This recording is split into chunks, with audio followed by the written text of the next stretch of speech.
Praise lord. ప్రభువైన యేసు నామములో అందరికీ వందనములు. ఈ దినం దేవుని వాక్యం నుంచి మత్తయి సువార్త 23వ అధ్యాయము 37, 38 వచనాలు.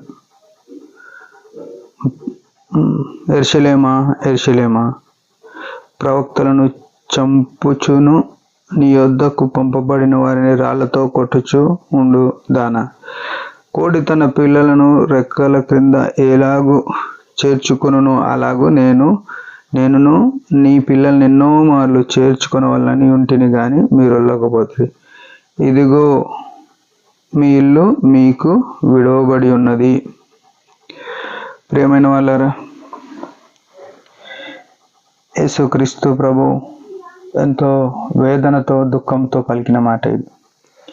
యేసు ప్రభు ఎట్లా అంటే యోహాను సువార్త 1:12 వచనంలో అంటాడు ఏమనంటే,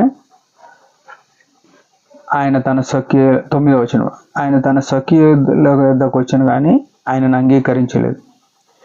నిజంగా యేసుక్రీస్తు ప్రభు యూదా గోత్రంలో పుట్టినాడు.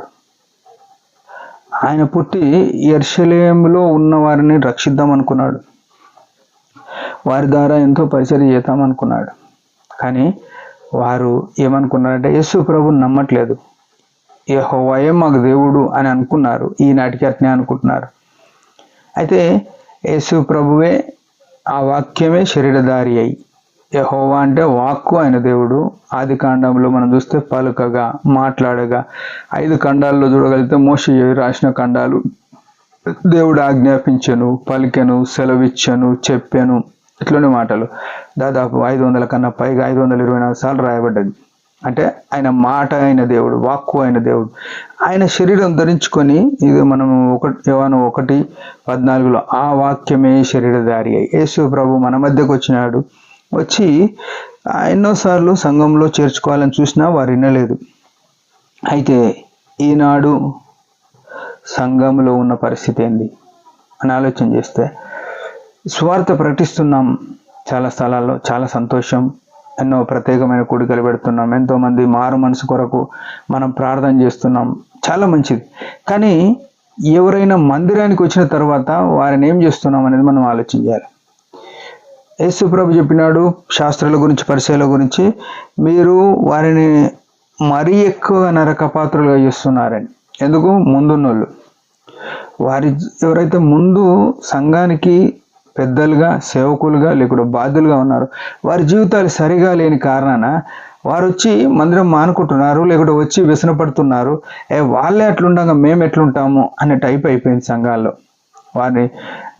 సంఘంలో ప్రతి ఒక్కరికి అధికారం ఆశ అయిపోయింది, చూపించుకునే ఆశ అయిపోయింది. ఏం చూపించుకుంటారో ఏం అర్థమైతలేదు, కానీ నేను అనే స్వభావం ఉంది. వాళ్ళేనా పాడేది, వాళ్ళేనా చెప్పేది, మేము చెప్పలేమా, మేము చేయలేమా. ఇది ప్రతి సంఘంలో, సార్వత్రిక సంఘం అంతా ఇట్లే కొట్టుకుంటుంది.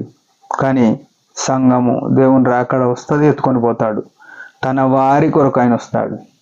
మనం తన వారిగా ఉన్నామా? ఈ భూ సంబంధమైన అధికారాల మీద ఉన్నామా మనసు? యేసు ప్రభు యెరూషలేమును చేర్చుకుందామంటేనే రాలేదు. ఈనాడు మనం సంఘంలో చేర్చుకున్న వాళ్ళను మనం ఏం చేస్తున్నాం? సంఘానికి, మందిరానికి వచ్చిన వాళ్ళను ఏం సమకూరుస్తున్నాం? వారిని ప్రభువుని చూపిస్తున్నామా, మనం చూపించుకుంటున్నామా? మన జీవితాల్లో ఇది చాలా ప్రమాదకరమైన విషయం. అందుకే యాకోబు పత్రికలో అనేకులు బోధకులు కాకుండుడి అని ఉంది, కానీ బోధకులైన మనము ఎట్లుండాలో కూడా స్పష్టంగా ఉంది. బోధకుడు సేవకుడు కావాలను అని ఉంది, మీరు వెర్రివారు కావాలని ఉంది. ఈనాడు వెర్రోలుగా బతకట్లేదు, మనం చాలా తెలివైన వాళ్ళుగా బతుకుతున్నాం. దాన్ని బట్టి క్రీస్తు ప్రేమను మనం కోల్పోయే వారంగా ఉన్నాం. ప్రియమైన వాళ్ళారా, యెరూషలేము పట్ల దేవుడు కన్నీరు కారుస్తూ బతిమలాడినట్టు ఈ దినం మన పక్షమున కూడా మరొకసారి బతిమాలుతున్నాడు.